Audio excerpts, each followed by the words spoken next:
And we're on. Good morning to everyone, and it's time to rise and shine. Welcome to our morning webinar. This webinar is brought to you by Engineers Finland in cooperation with the Finnish National Commission for Unesco. Before we proceed, let me introduce myself. My name is Jussi Salonranta, and I'm from Insinööriliitto. I'm your host today, and it's my pleasure to welcome you all here. At this time, I would like to invite the CEO of Tekniska Föreningen in Finland, Annika Nylander, who is standing with me to give the opening remarks. Annika is also a vice chairperson of the Engineers Finland. So, Annika. Thank you, Jussi. So nice to see you here today. Good morning, everyone. God morgon alla. Hyvää huomenta kaikille. And welcome to our live stream. We are a couple of hundred people here online today. Times are special is a sentence we repeated for the last 2 years. The past weeks have brought us new challenges, and the situation in Ukraine concerns us all. But so does also our topic today, sustainable development. Today is the second time we celebrate Unesco's World Engineering Day. The aim of this day is to highlight the critical role of us engineers in sustainable development. This year, we will specifically focus on the transition to a low-carbon society. As Jussi said, this webinar is arranged by Engineers Finland, which is a cooperation between Tekniikan Akateemiset TEK, Insinööriliitto, Tekniska Föreningen i Finland, TWIF, and DIF, Ingenjörerna i Finland.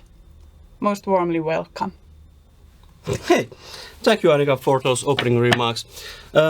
Now it's my pleasure to invite our keynote speaker for this morning, the chairperson of the Finnish Climate Panel, Mr. Markku Ollikainen.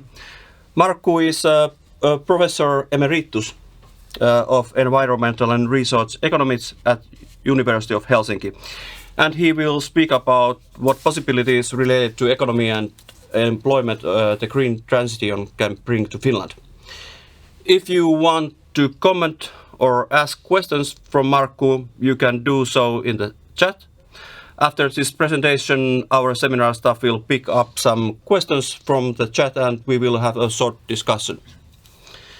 Markku, you may introduce yourself much better than I can ever do, so please tell us something about yourself and that we don't already know about you. Please welcome Markku. Join our here. Okay, good morning everyone. Happy to be here. Oh, there's nothing much to say about me, so let's go to the business. I gave the title to this presentation, Green Transition, Increasing Demand for Engineering Solutions. When I was asked to give the presentation, I thought that I possibly can't say anything useful, given that most of my own information on the possibilities of reducing greenhouse gas emissions comes mostly from engineers. So, as a social scientist or economist, I decided to choose an approach that comes from climate policy perspective. So, I will, in this presentation, I will outline how the path to net zero emissions looks like, and from that perspective, I will outline also what sort of solutions societies need. And then I give a list of wishes of innovation that I want to receive from you engineers during the next 10 and 20 years.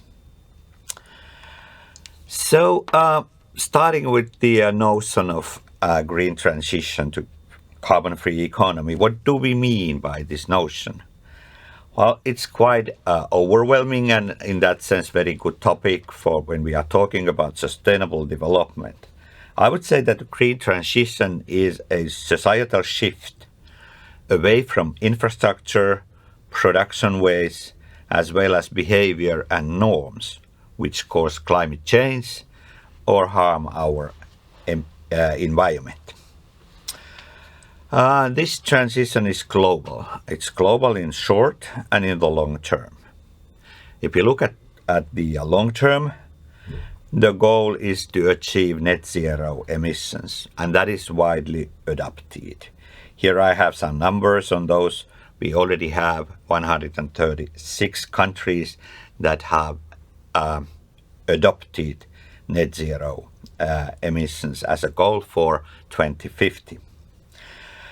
European Union has adopted it as well and has launched the Green Deal to promote it.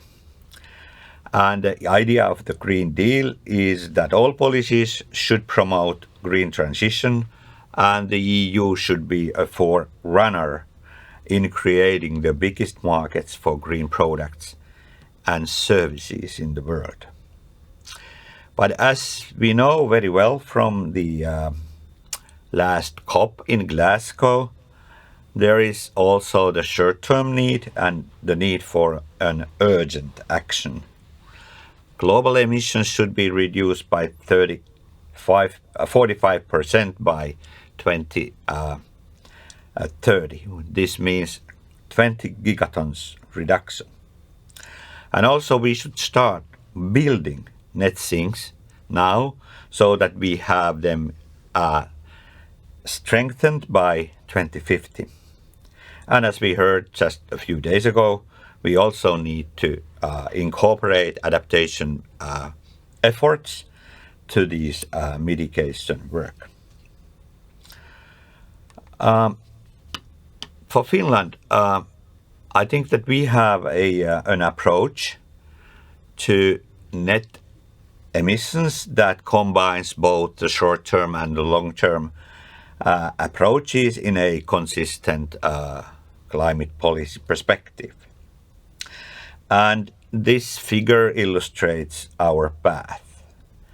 The blue bars are emissions, the gray bars denote land use sectors net sink, and the small brown bars indicate the need to increase this sink. Red line indicates our net emissions, and as you can see, it cuts zero 2035, indicating that Finland should be carbon neutral by that point of time, and then on negative emissions since then. This gives actually the emission reduction targets for Finland that the recent proposal for Finnish Climate Act includes: 60% by 2030, 70% by 35, 80% by 2040. And actually the good thing is that Finland is on this path currently.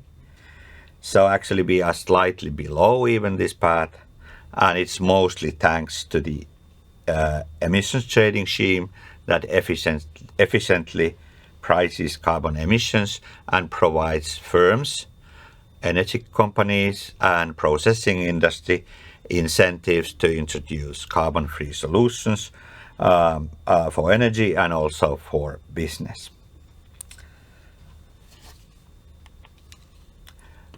If you think of Finnish policy or climate policy in any country, especially when we are talking about the European countries, I would say that our mitigation policy should include or consist of two parts. One is the reduction of national emissions along the carbon neutrality path, and the other one is to increase the efforts in providing carbon-free business solutions to the world. Both are equally important. Why should we reduce our own emissions? Of course, it is a credibility, a duty, an example. If I'm thinking about Finland, we cannot sell our carbon-free products in the world if we are not reducing our own emissions. Countries like Finland, Sweden, Norway, Denmark, the Netherlands show an example that we can make the shift to net zero carbon society in a sustainable way. And of course, it's the climate policy Paris Agreement that also requires our reduction efforts. And the thing is that we can reduce our emissions during 2020s mostly by investing in energy efficiency and renewable and fossil free energy. But after that, innovations come into the picture. We need innovations in production processes to eliminate process-based emissions from those. And then the innovations lead us to things like hydrogen economy and its requirements and many other things. But also what will emerge over time here and in the world is the scarcity of some materials. We are shifting the scarcity of carbon-free energy to the scarcity of critical materials. And we need solutions for those as well. And the business solutions for the world, countries like us have plenty of good technological solutions and social solutions that can be exported out. And this is crucial part of the EU's strategy, that the green transition is at the same time reduction of emissions and improvement of the European competitiveness in the harsh international economic competition.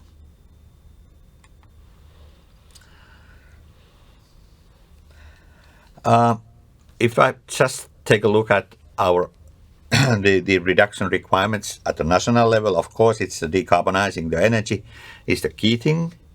And we already know that in Finland and in the Nordic country, about 90% of electricity is carbon-free, and this path will continue. Our challenge relates to heating. There is much work to be done, but we are well underway.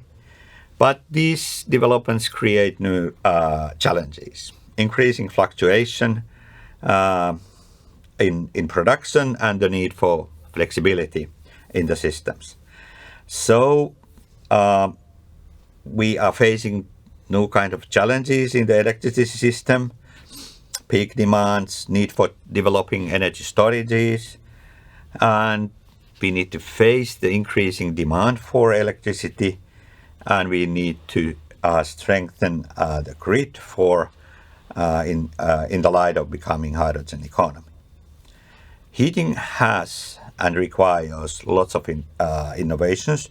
We need new solutions that are not based on burning materials. And the current solutions that we know, they also will increase demand for electricity. So we are using electricity to replace fossil emissions in heating.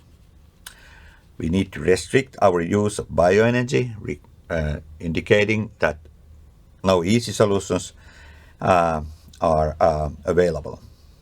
And of course, given that about 75% of our and actually the world emissions come from fossil fuels, having transport and then this industrial use of fossil fuels to change are the remaining important parts.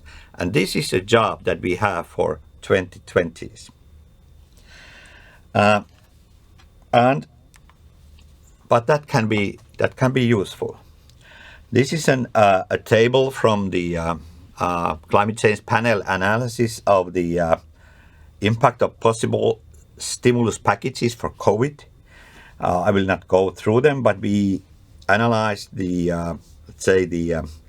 investments based on government support and its effect for the economy, for energy efficiency, renovating of heating systems, building charging stations for electric vehicles, changing the city-based tram routes, and then the renewable energy pilots relating to solar and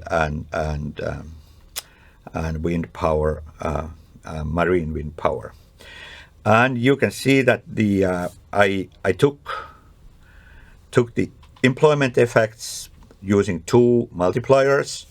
That the biggest multipliers, number of employment divided by the government support, which is 300 million euros for each of these. We have the biggest impacts when it comes to the transport routes and when it comes to renewable energy.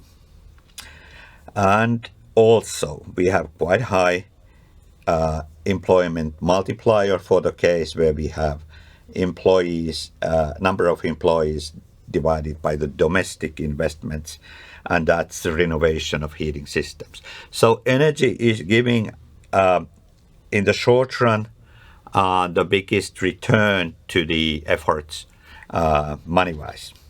But this is a short-term exercise.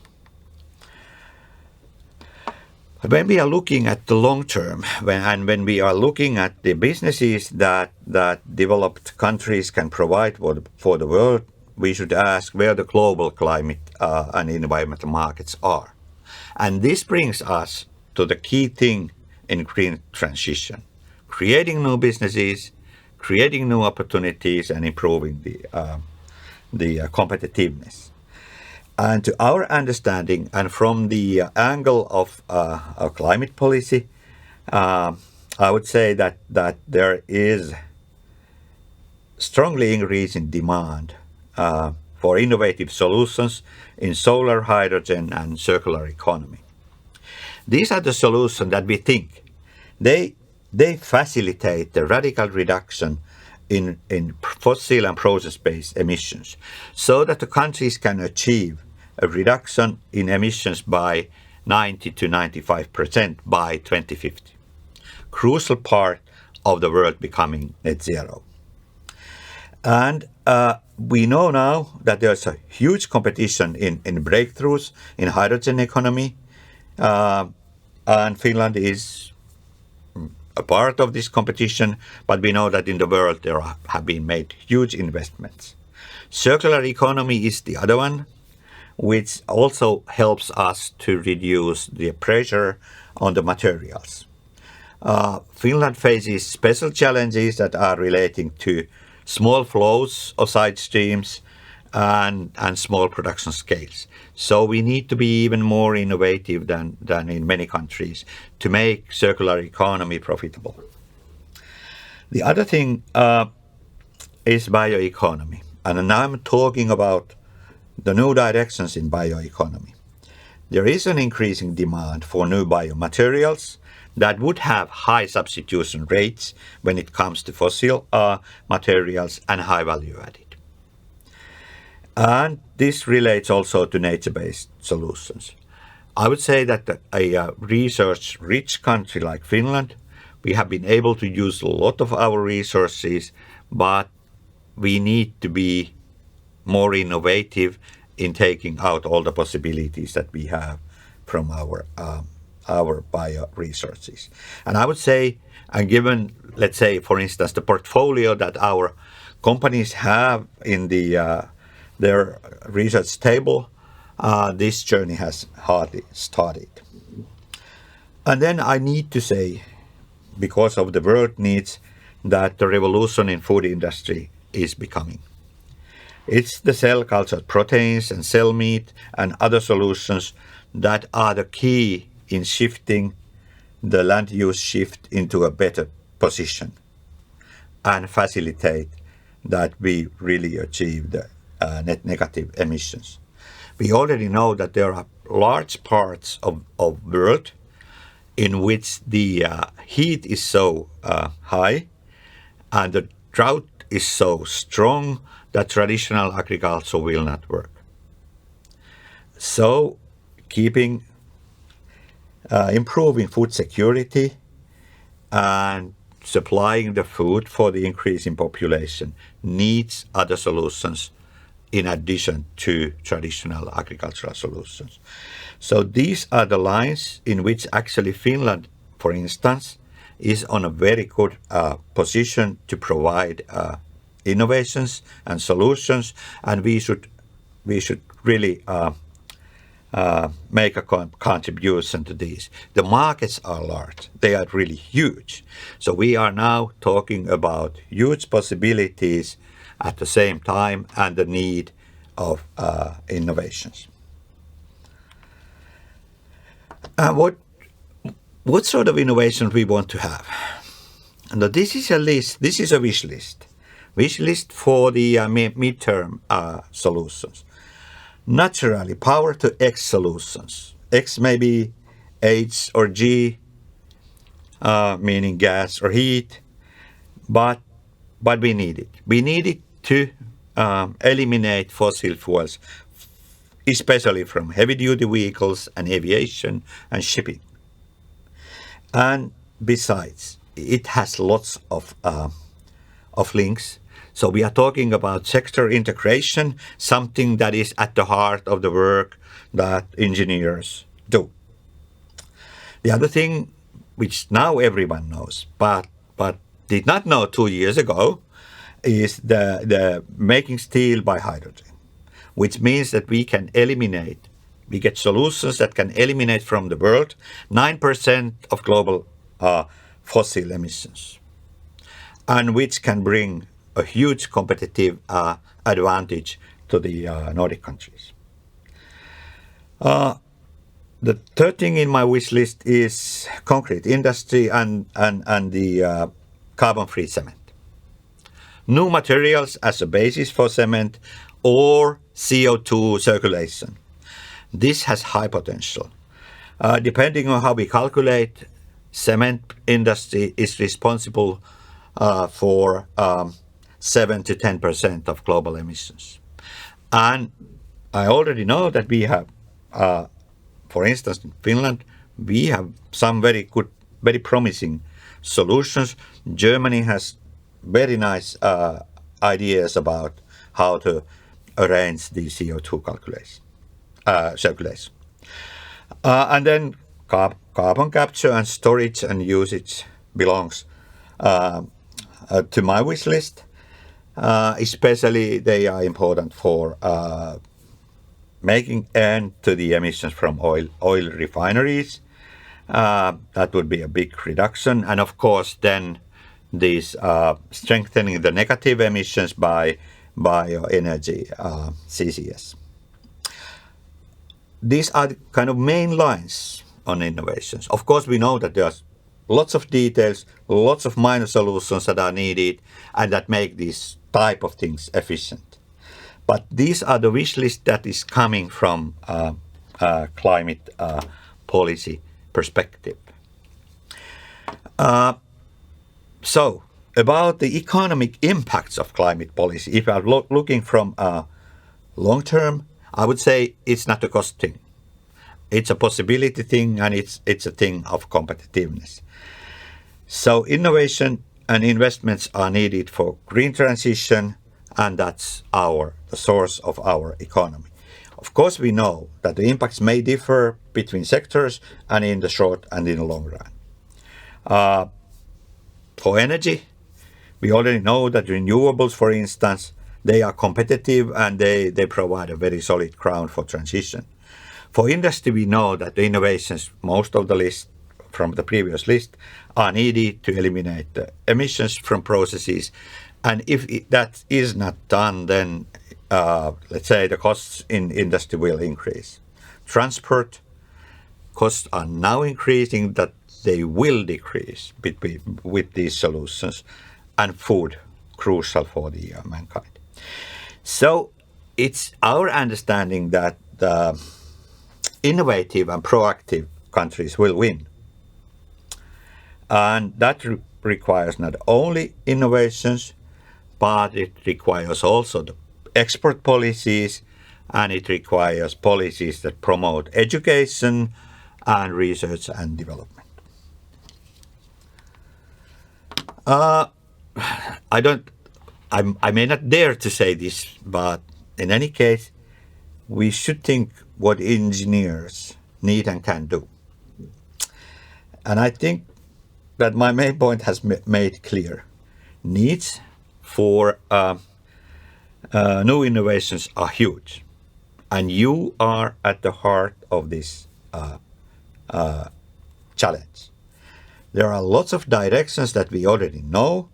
There are lots of knowledge requirements that we also know, but who is the person who makes the crucial of breakthrough innovation?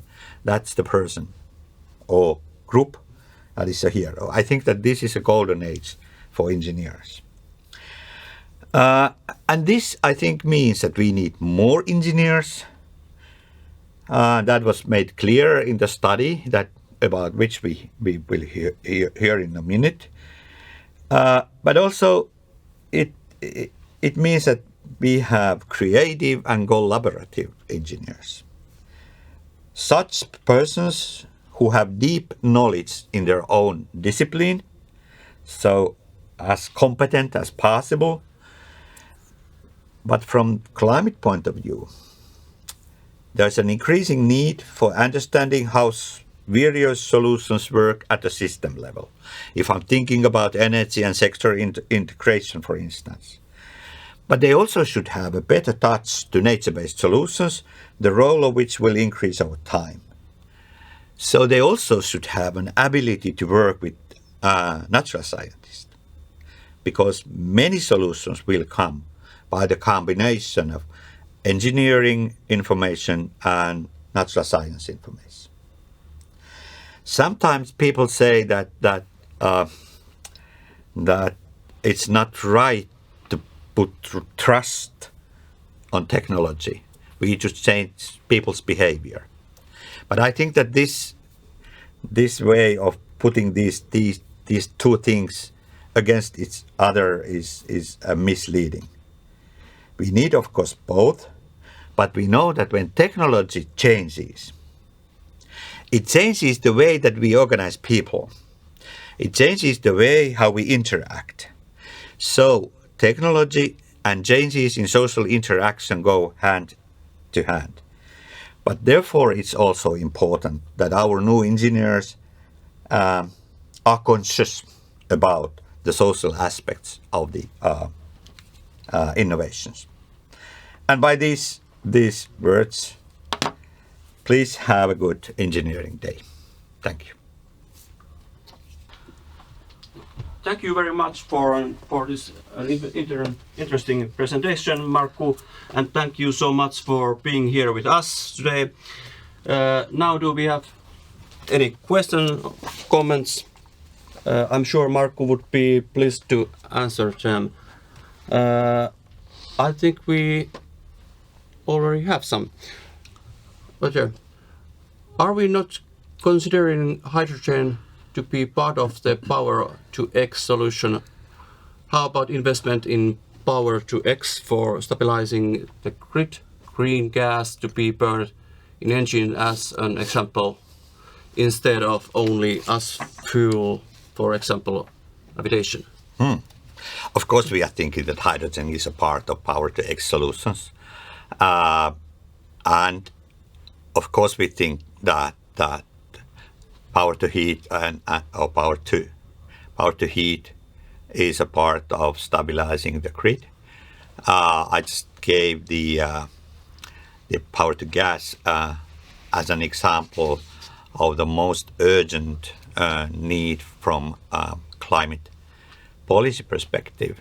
Hydrogen economy is a large notion, and absolutely we need to consider it as a kind of total or large way of organizing the economy.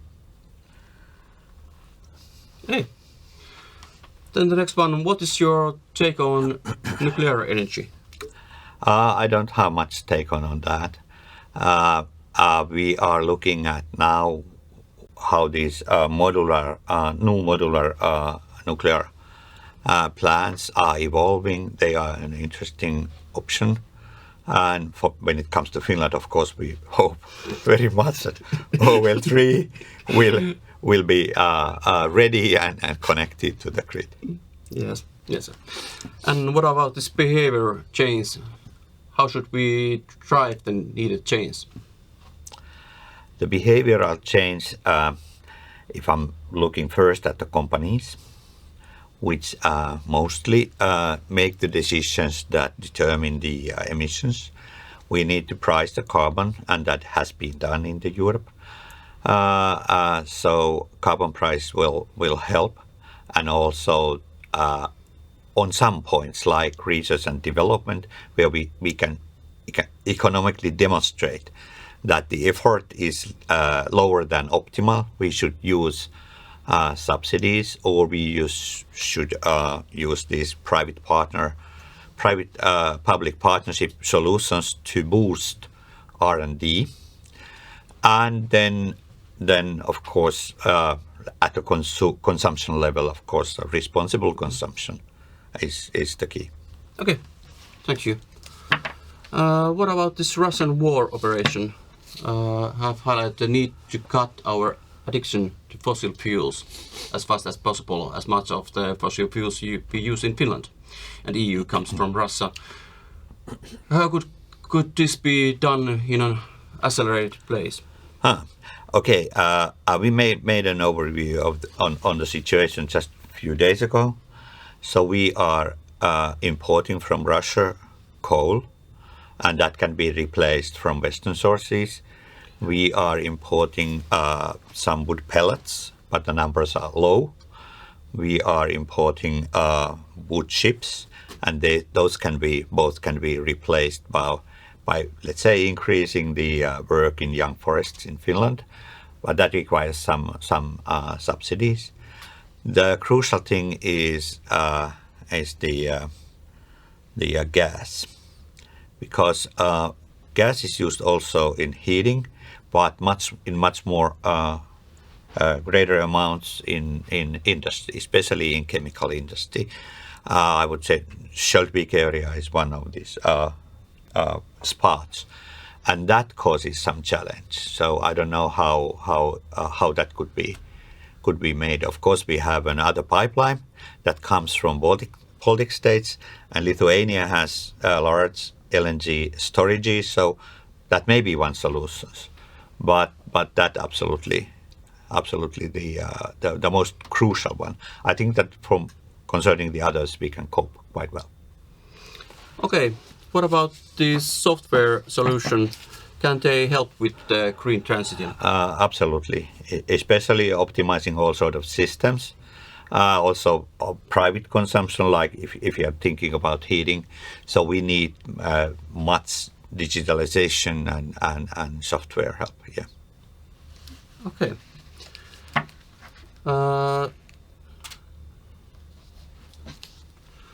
What about the workforce and their skills issues related to green transition?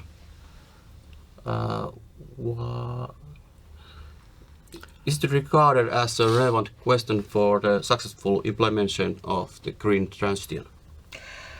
I don't know why it's not discussed so much. We are worried about it. We have been, especially some critical areas, we have been thinking of including climate, some stuff from climate policy perspective to doctoral programs that we have in Finland. And the thing is that resources are so scarce, and the needs are quite high. We have made this very much known to the Finnish Parliament, but we have lots of things to do here. I don't know why it's not discussed. Yeah, okay. And how about the nuclear energy can help in this problem if it creates so much waste problems? No, that's a crucial question. I think that countries are facing the trade-off between the existing plants. They can reduce fossil emissions, but they also marginally increase the waste. So I don't have an answer to that. It depends on countries' preferences. Okay, I think our time is up, but thank you very much for being here as today, and it's always a pleasure to hear you. Okay, thank you. And we will now continue with our next speaker. I would like to invite the senior consultant of Gaia Consulting, Millariia Wikman, to tell us about their new research. The topic is the effects of the green transition to the engineers' education. Millariia, please welcome. The floor is yours. Thank you so much. So hi and good morning also on my behalf. My name is Millariia Wikman and I come from Gaia Consulting as mentioned previously.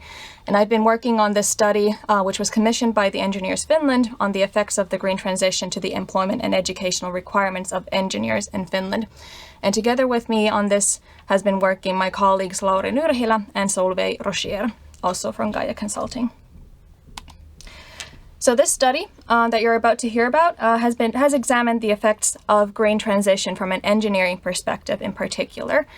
Industrial roadmaps have been the first step in understanding the impacts of the green transition. The main point of this study has been to act as a discussion opener to the effects of the green transition on the employment and educational needs for engineers in particular. It's clear that further studies will be required into the specific needs emerging from various industries, as well as to the more holistic effects that this green transition will bring to employment. So looking also at the blue collar and more broadly the white collar. So in this report, we focus only on the engineering perspective. What is crucial is that we ensure that the green transition will not be diluted by the lack of experts and expertise that is required by this transition. So we have three key findings that emerge from this study. The first one being that the green transition is driving an increase in the demand of engineers. Secondly, growing complexity requires multi-skilled teams with complementary capabilities. And thirdly, the importance of meta skills is being highlighted by the green transition. We'll be looking at these three findings more closely in this presentation. The study has been scoped to focus on three different sectors, so the process industry, construction, as well as the energy sectors. These sectors represent about 35% of the entire greenhouse gas emissions of Finland and up to 72% of the total emissions from Finnish industries. So despite we have a quite tight scoping for this study, it has taken into account a significant portion of the contributions to Finland's greenhouse gas emissions. From each of these three sectors, two substance areas have been selected for closer examination. So for the process industry, we're looking at the green hydrogen in the industry. And second of all, also the new battery production, so the entire battery market that's being generated as a result of the green transition. In the construction, we're looking at energy renovations, and especially in the existing buildings. And then secondly, the fossil-free construction materials, which was mentioned previously as well. So into the cement, fossil-free cement, as well as the metal production.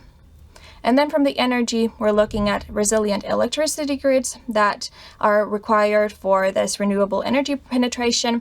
And then secondly, the renewable energy production that is required.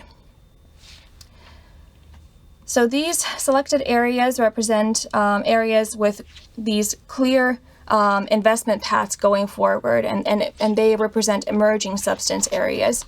So therefore, some even key things being highlighted by the green transition have been left out, and the scoping has been done for these areas that we have a clear understanding of what are the investment paths going forward to the 2030s.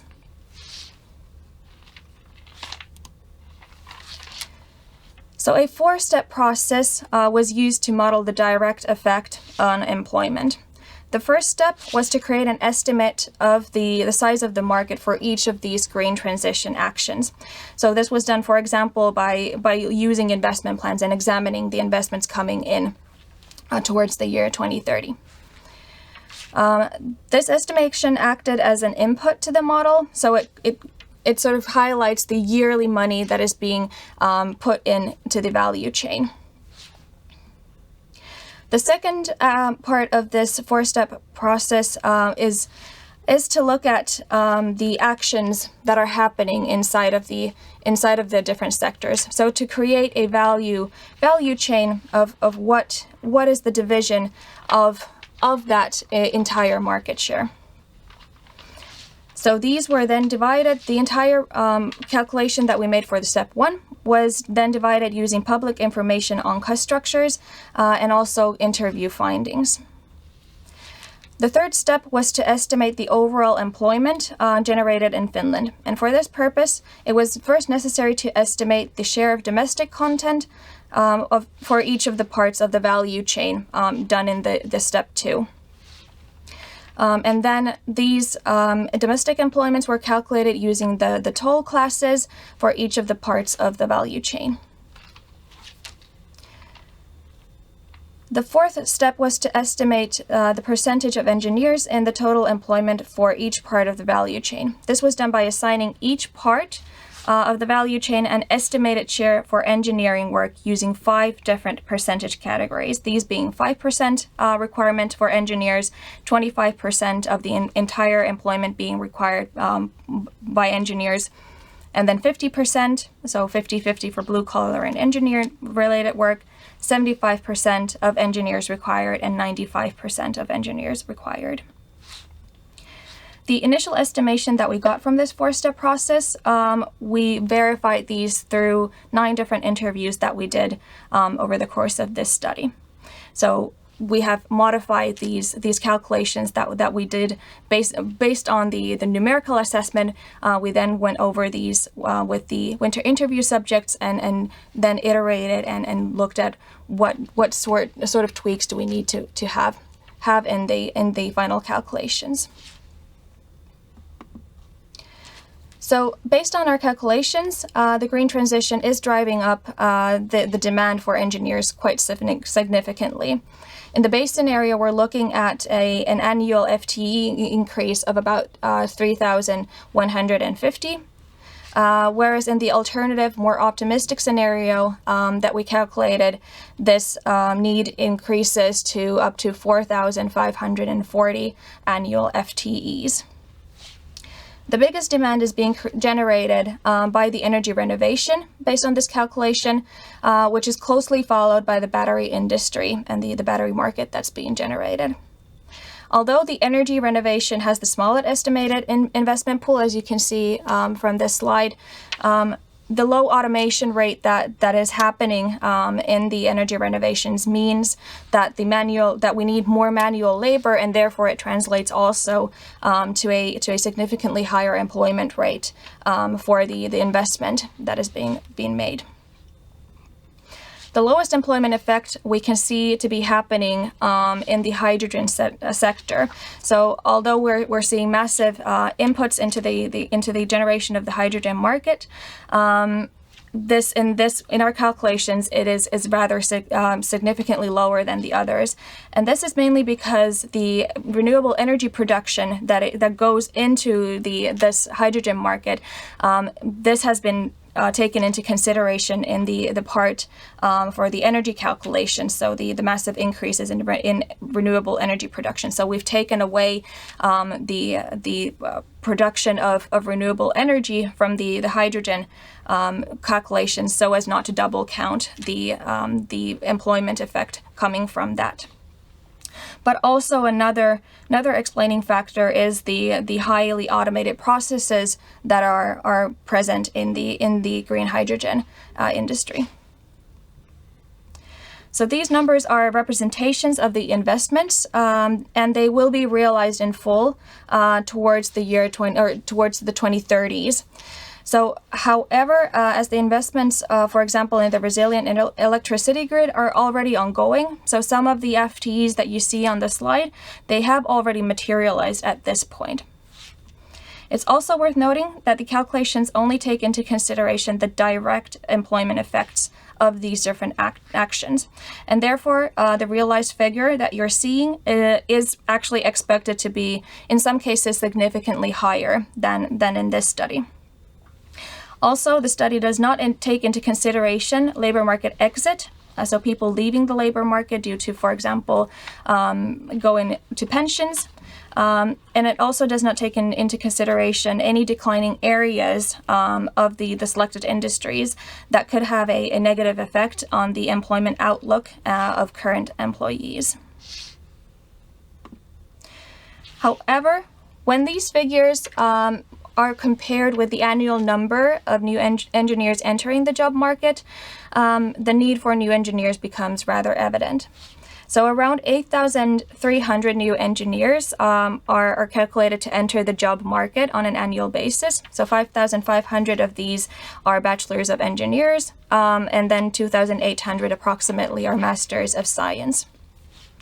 However, as it has been estimated that up to 20% of the graduates holding a Master of Science in Technology, they have a pre-existing primary degree of the Bachelor's of Engineering, we get the figure of around 7,740 new engineers actually coming into the labor market annually. And also naturally, these engineers, the 7,740, they are already in high demand, even without the green transition. And our estimates that you see here are only added on top of this current demand that we're seeing for engineering knowledge.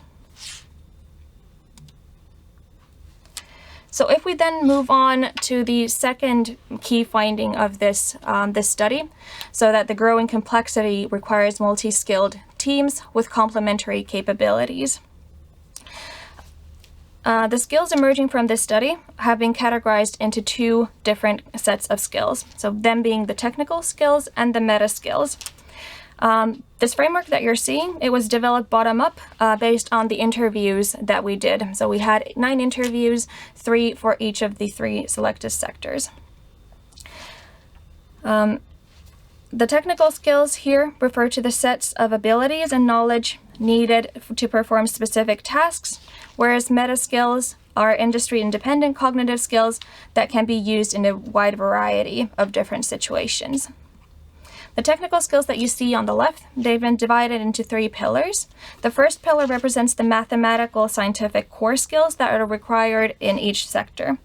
The second and third pillars, they vary according to the sector that's being examined. So in the process industry, for example, they are the systems thinking and complementary skills, such as safety, digital skills, circular economy, environmental assessments. In construction, these are carbon-free and digitalization. And then in the energy systems, pillar number 2 is systems thinking, and then pillar 3, information processing. So one of the rather novel findings that this study highlights is that as the green transition increases the complexity of the sectors, multi-skilled teams that combine complementary knowledge will become increasingly important. So this may reverse the trend up until now that ensures that a single expert should be multi-capable and hold a wide variety of skills. So getting this more generalistic understanding. So what we're now seeing that maybe there should be a clearer focus on one specific knowledge with something complementary, that it's actually the teams of these different skilled employees that then actually are the people who are solving the challenges of today. So what the findings of this study point out is that engineers will need to have a strong basic understanding of a mathematical scientific subject. So this core understanding, the pillar 1, and this acts as a foundation for every other skill that's being developed. And this solid core also enables a smooth communication within the multi-skilled teams for the people to interact with one another. So as I just mentioned, as it's the core skills that continue to provide the foundation upon which the specific expertise required by the green transition builds, the educational programs will need to be focusing on enabling this core to be developed. And we see from this study that these programs are seen to build a sufficient understanding of this core, and also to equip students with the essential meta skills that will enable these graduates to develop and deepen their knowledge during their employment.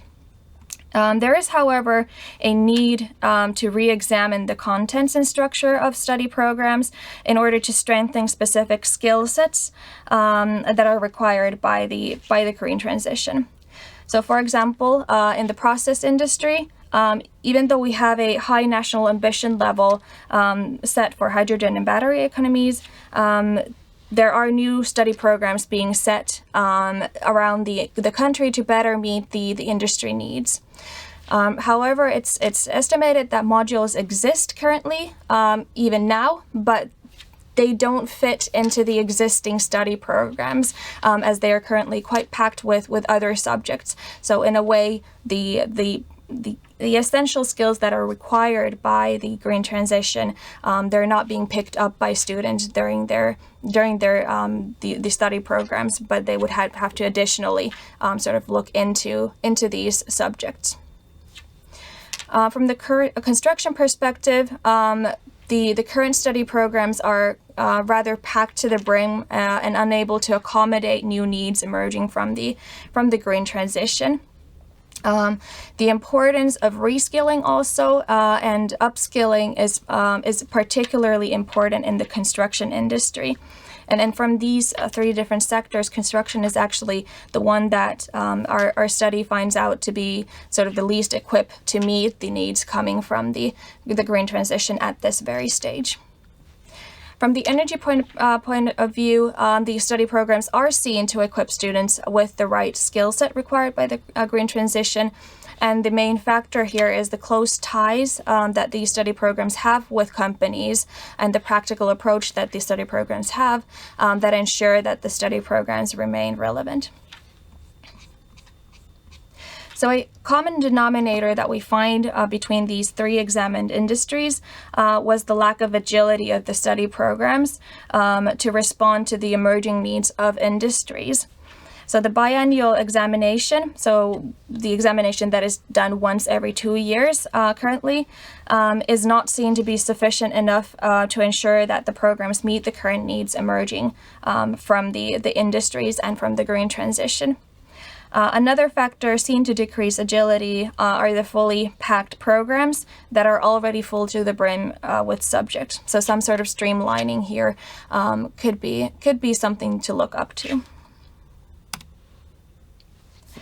And then if we look at the final key finding of the report, that the meta skills are becoming highlighted by the green transition. So the complex world, or the increasing complexity that the green transition is bringing, it is highlighting the role of meta skills. So engineers will need to have a strong basic understanding, like mentioned, from these mathematical scientific subjects, but we need these meta skills to ensure that the individual people working in engineering are able to come together and work effectively to solve the current biggest challenges of our time. So 4 skills, meta skills have emerged from the study to be needed in the green transition. The first meta skill is continuous learning. The fast pace of development that we're seeing means that that we need new skills constantly to be developed. And we have quite long and extensive careers, and therefore the continuous learning is something that will enable people to pick up new skills and new knowledge along the way as their careers also develop. And this is also something that organizations need to be enabling, that they foster a process for developing capabilities on a continuous basis. The second meta skill is teamwork, and as mentioned previously, as we see that teams are the ones that are solving the challenges, we need good communication and teamwork skills to solve these pressing challenges. So the ability to work in teams is extremely important. And thirdly, I already mentioned this before, is the communication.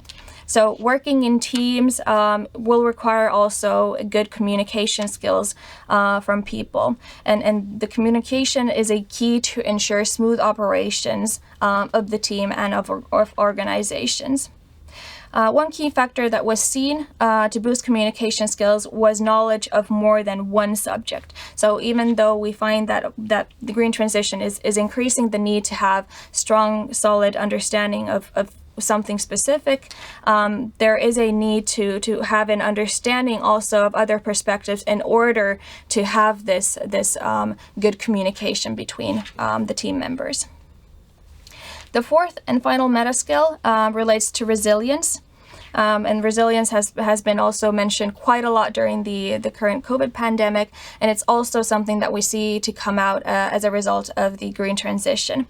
So as the rate of change is increasing all the time, we need significant resilience from individuals and organizations in order to withstand and adapt to the changes that emerge.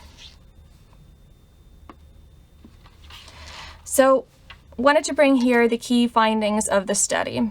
So the first one is that the green transition is driving an increase in the demand of engineers. Second of all, we're seeing a growing complexity that will require multi-skilled teams with complementary capabilities in order to solve our time's most pressing challenges. And thirdly, the importance of meta skills is being highlighted by the green transition, and it's these meta skills that will enable these teams of complementary capabilities to work effectively to solve these challenges. So there have been made recommendations by Engineers Finland on 3 levels. So there are recommendations for the policymakers, for educational institutions, and for companies. So if we look at the recommendations for the policymakers, there is a need to coordinate a systemic analysis on the changes in employment and skill requirements in the green transition. Secondly, we need to ensure further education opportunities and also changes in curriculum to close the identified gaps of knowledge needed by the green transition. We also need to ensure a steady growth of RDI funding.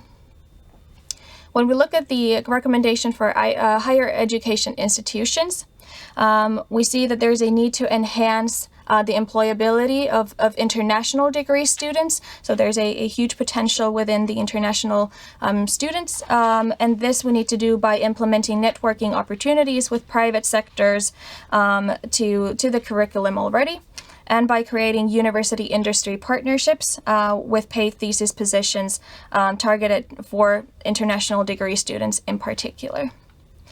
Secondly, we need to enhance the pass rate of engineers and engineering education with better targeted support mechanisms for students. And thirdly, we need to consider fast pace for curriculum update cycles and provide targeted short cycle education modules to match the needs identified in the green transition. And then finally, looking at the recommendations for companies. So from the company perspective, we need to employ international degree students more and collaborate with universities to provide job experiences and networking opportunities during studies for international degree students.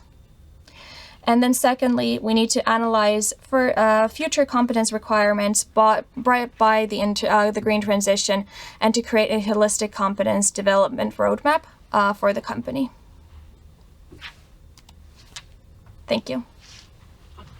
Thank you very much, Millariia, for your excellent presentation and for the thoughts that it gave us, and it was very clear that we don't have the question and answer at this part, but the research can be found from the web. If someone can post a link in the chat, but then we have to move on. At this part, at last but not least, we have the 3 excellent high-level commentators. The project leader of Free Project, Saranna Sandström, the CEO of the Fingrid, Mr. Jukka Ruusunen, and a member of the parliament, Mrs. Mari-Leena Talvitie from the National Coalition Party, Kokoomus in Finnish. I shall let them introduce themselves, but I already want to thank you all for being here. We will start with Mari-Leena Talvitie, who is right here. Thank you. dear participants. I would like to hope good World Engineering Day for everyone. And thank you, Engineers Finland, for organizing this webinar and for the opportunity to give remarks on it. Thank you for the study that is especially important to Finland and for the Finnish technology experts in many ways, and for the survey of future competence needs. Foresight for work on future challenges and related skills needs is extremely important. So I'm a member of Parliament of Finland from Oulu, and I'm also member of Environmental Committee, Master of Engineering from Environmental Engineering, and I'm also chair of the board of TEC, which is a Finnish Academic Engineers and Architects Association. First, I would like to say a few words about competence and research, development and innovation. Finland lives on exports. Our chance to carry global responsibility lies in our ability to provide high-skill products, solutions and innovations to the world. This requires a long-term investment in RDI funding. I'm a vice member of parliamentary RDI group, and the working group reached a consensus in December. The result of our work was that Finnish RDI funding will be increased to 4% in this decade, and the working group will continue the work in the spring to find steps towards that. Of course, this requires not only parliamentary willpower, but also action and funding from every government. When we aim to increase the funding and have high ambition for RDI activities, it requires a significant increase in the level of national competence and education. The increase in RDI funding requires more highly educated experts and other RDI professionals. This challenges the current education and RDI system.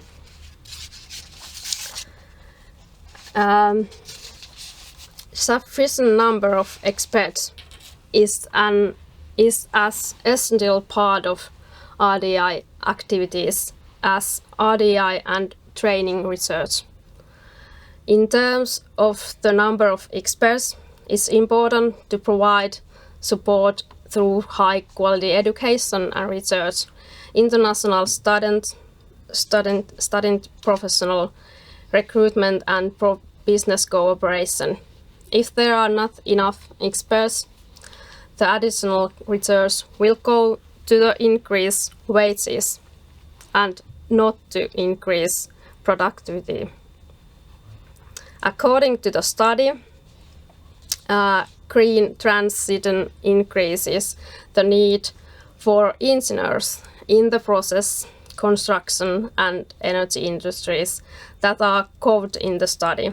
The impact of direct employment is estimated between 3,000 4,500 employees per year, depending on the scenario. There is a shortage of experts already today, as the world is digitalizing at a tremendous pace. In addition, in Finland, this centre in particular, a large number of ICT engineers will retire. For example, in northern Finland, in the Arctic, we have seen years a clear need for community civil engineers. In the last term of the government solved this problem, and nowadays you can study community and construction technology in the University of Oulu and graduate with the Master master's degree in engineering. As the study points out, the core skills needed for engineers in the green transition are technical know-how and science. In addition to this, the importance of meta skills is emphasizing. For example, continuous learning, communication, teamwork, and flexibility are increasingly important as the world changes at an accelerating pace. Current education responds well the competence needs, and students will that they have sufficient knowledge and skills when entering working life. However, there are concerns that current education is not able to respond quickly enough to the industry's future skill needs. Therefore, it's important that there is wide range of cooperation between different sectors in education, as this is also the case in working life. Teams are diverse and need a very wide range of expertise to operate successful. It is important how we encourage and promote this at the state level. The most significant innovations arise at interfaces when people from different backgrounds and different sectors are working towards the same goal. So that was about RDI, number of engineer and core skills and metal skills. Then I would like to say a few words about the legislation, what kind of legislation we should have make. Our policymakers must be able to make good and high-class legislation. It must be technology neutral and encourage long-term of predictable or at least up-to-date. Legislation should not choose which technology is the winner and which is the loser, but set the framework and goals for a green transition. Markets and technologies choose the good and bad solutions. The goal must be sustainable economy that at the same time reduces emissions and takes responsibility for biodiversity. A regulation and directive on the gas market are currently being prepared at EU level. Their purpose is to establish common rules and practices for the internal market in renewable gases, natural gas and hydrogen. The aim of the facility, the development of renewable and low carbon gases create a market for hydrogen and in other words, the Commission is proposing legislation on the hydrogen market for the first time. This has been expected from the point of view of Finland's future and the hydrogen market. It is essential that the solutions are presented in such a way that the hydrogen networks are built in a common European manner or in cooperation with national operation. This is certainly reflected in the needs, quantities of experts and companies. So what is done at the EU level is reflected in Finland. There are also activities at the EU level that have an impact on education. Horizon funding, for example, should be double and different degrees should be recognized between countries. We should continue the support student and research exchanges both within the EU and to the third countries. Exchanges are a good way to strengthen dialogue and cooperation between different countries and university. The strength of the EU lies in its unity, which is supported by this global political situation. The EU faces war, and it reflects in everything: economy, finance, technology, and technological need. We all hope that active warfare will end as quickly as possible. Thank you for your attention. And next we will hear Mr. Ruusunen, the CEO of the Fingrid. Please welcome. Good morning and greetings from Fingrid. The green transition asks clearly, as also the report shows, but we know it, that we need more engineers. We need more engineering skills, and we need more wise engineers.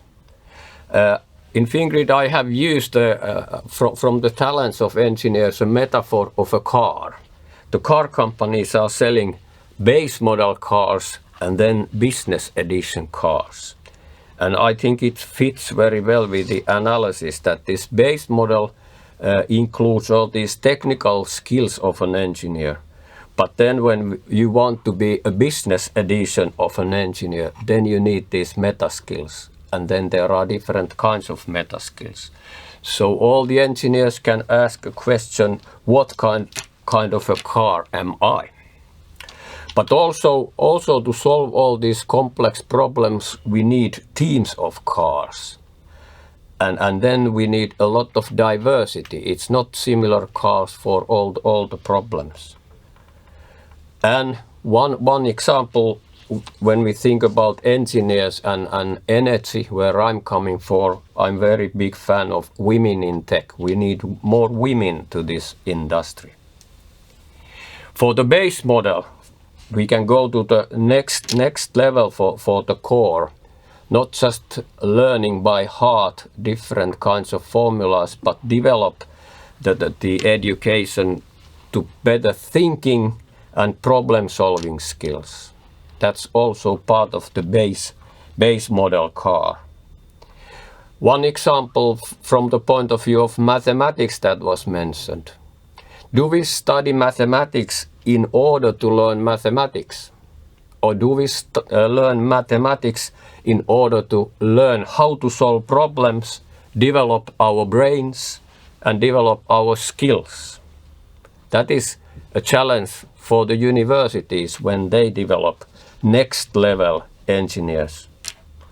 Also from the energy world, you can say that laws of physics, laws of electrical engineering will be the same in the carbon neutral Finland 2035, 2050. They are the same, so they don't change. It's a valuable asset, but it's a valuable asset only if you focus on the understanding, not just learning by heart all the equations. So it's about understanding things. The green transition calls for a lot of electrification, as Markku told us, and mentioned the name sector coupling, which also means a lot people coupling, because we have to understand other disciplines. Electricity is bringing together process industry, heating, traffic, just name it. So the world will be different, and in a more complex world, we have to be able to work together. We are used to work a little bit in silos compared to the future of this development and the solutions required by the green transition. So the business model engineers are able to work with other people from other disciplines, can communicate in a way that other people understand. This is quite a requirement. I know it from Fingrid. It's not easy to communicate when you are an expert with a very deep knowledge. Now we need also better communication skills from that point of view. We must be able to work together and learn together. We know that our strength in learning is to learn together and teach each other. So these business edition engineers are also teachers for other people. And then the mindset of continuous learning, continuous development, not just thinking that now I left the university, I'm ready to go and that's the development. You should have a mindset of continuous development all the time, being curious about things, open-minded. Also, many issues in this world require a lot of business understanding, because we have to make money with many of these solutions that we invent. So some of the engineers will be, of course, more business-oriented than others, but most of the engineers have to understand the logics of markets.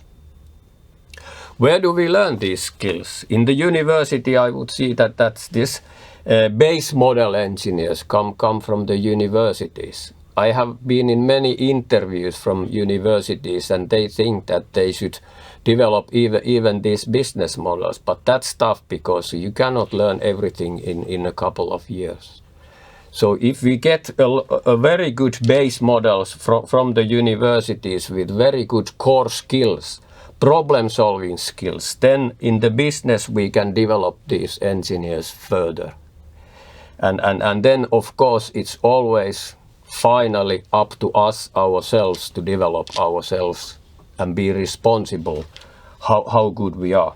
In Fingrid, I can tell you we have had a training program for the last 5 years for developing these business models, teaching these skills of communication, understanding yourself, understanding other people, and we have received an excellent feedback for that program. So from the point of view of green transition, it's a very good opportunity for engineers.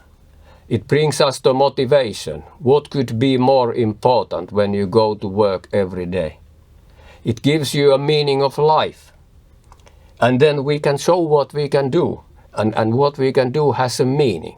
So what could be better? So engineers will help to save the world, even in these difficult times. Thank you. Thank you, Jukka, for your insights. And finally, we welcome Saranna Sandström. Saranna, do you hear us? Are you there? Yeah, I'm here. Greetings from a really, really sunny Ekenes, and I'm really sorry that I missed you guys. I would have really liked to come on place and see you live. All right. So I thought that I would start with a short brief of what our project is, because it has quite strong correlations with the study that has been done. So I'm Saranna Sandström. I work as project manager in the FREE project. And it's a project where we focus on the challenges posed by the modern clean tech solutions, and by that tackling the need of knowledge and know-how updates from the already existing workforce level. Our goal is to produce a learning platform and a roadmap with new multidisciplinary learning packets for people within the STEM fields, but also for people that want to enter the workforce. This so people can keep themselves up to date and broaden and strengthen their knowledges. And by doing this, we are trying to provide a stabilizing factor to the growing need of engineers in various fields affected by the green transition. So I want to thank you for letting me comment this study. After reading the study, I got even more excited for what the future holds within the different STEM fields, and I can't wait to see what changes will happen and within which fields and in what time frame. Even though we know that time is of the essence, these things do not change overnight, which this study shows as well.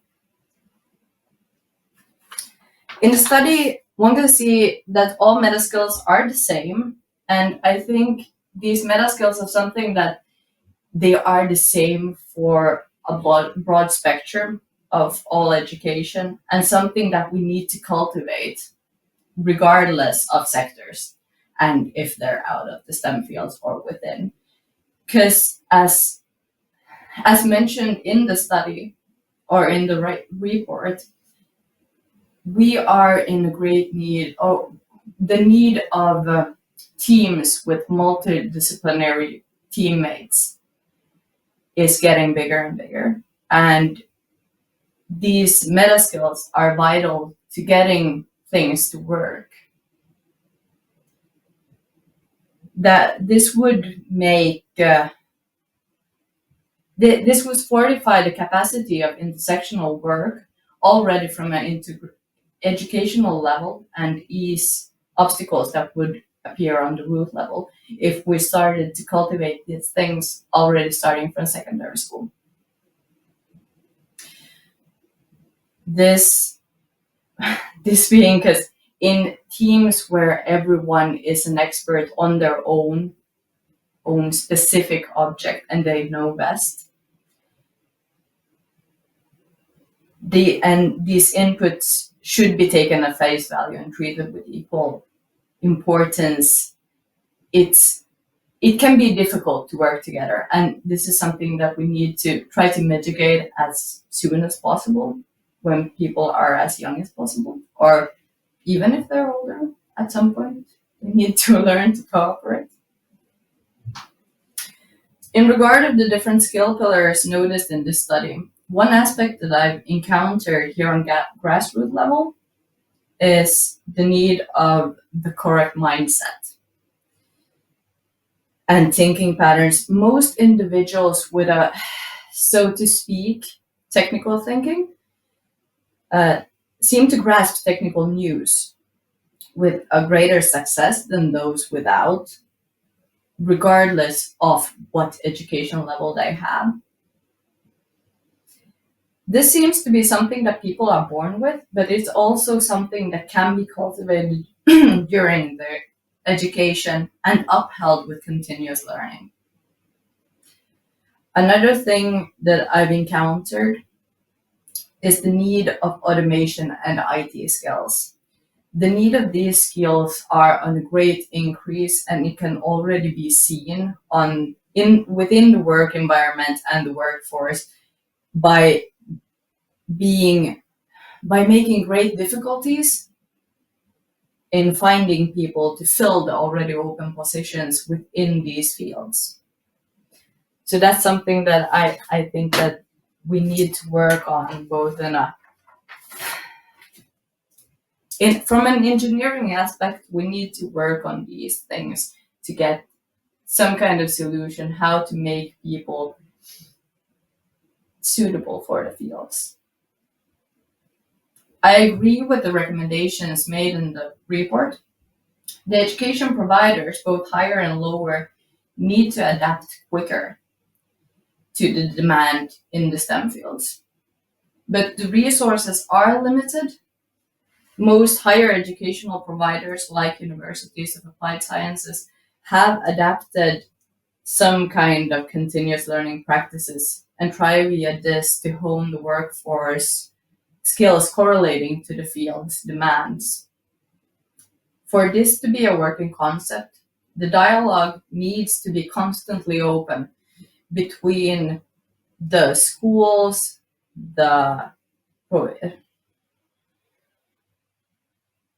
between the different sectors and the educational providers. But the truth is, no one is going to be fully schooled when they graduate. The specializing work will always be within the companies.